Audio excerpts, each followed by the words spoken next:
Assalamu alaikum wa rahmatullahi wa barakatuh.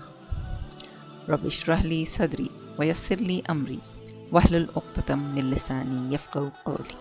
Rabbi zidni ilma. How are you all doing today?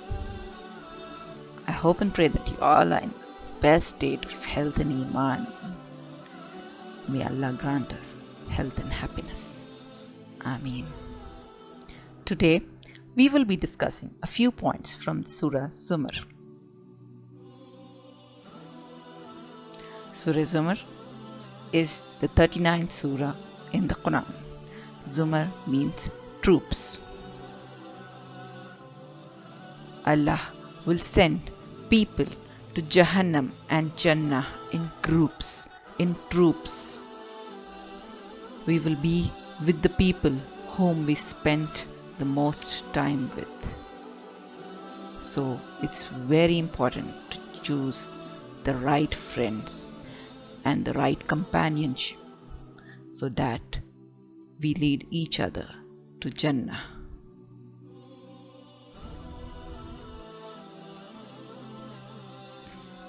Allah is sufficient for His servants. Allah loves those who are grateful. How can we attain the love of Allah? Yes, by gratitude. The answer is gratitude.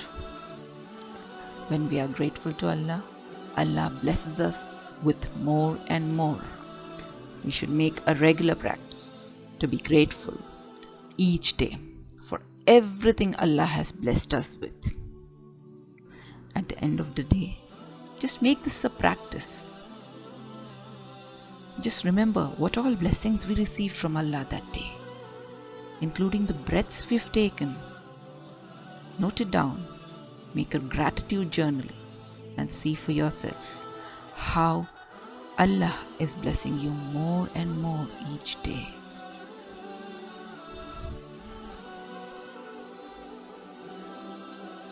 The Quran contains reminders that are often repeated. Reminders are always beneficial to us. Allah reminds us again and again in the Quran so that we don't forget. Same instructions are repeated again and again because they are so important for our life. For example, the story of Adam alayhi salam is repeated in several surahs so that we learn a lesson from that and realize that shaitan is our enemy since the beginning, and we should refrain from takabbur, arrogance and pride, which is the quality of shaitan. We should be away from that.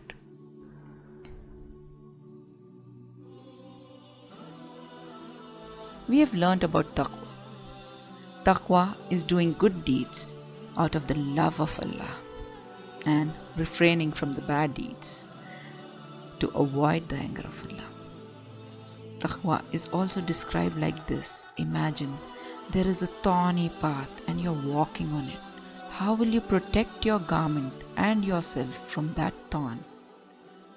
Yes, this is taqwa. Along with taqwa, Allah has commanded us to emigrate, to migrate if we are not able to follow our religion in the country we are. We are instructed to migrate. Like Muhammad sallallahu alaihi wasallam migrated from Makkah to Medina.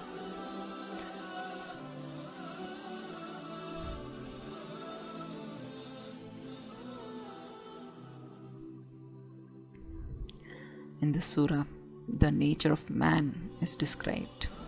Whenever harm touches a man, he turns to Allah and calls for help. And when it is lifted, the harm is no more. Then he says that it was lifted because of his knowledge and doesn't even thank Allah for it. Becomes arrogant. We should realize that each suffering, each trial that takes us closer to Allah is a blessing for us. And each suffering, each trial which takes us away from Allah is a punishment for us. May Allah help us in being the ones He loves. May Allah help us in practicing gratitude every single moment of our life and never be arrogant. This is it for today. We shall meet in another session with another surah soon, inshallah. Subhanakallahumma wa bihamdika. Nashhadu an la ilaha illa anta. Nastaghfiruka. Natubu ilayk. Assalamu alaikum wa rahmatullahi wa barakatuh.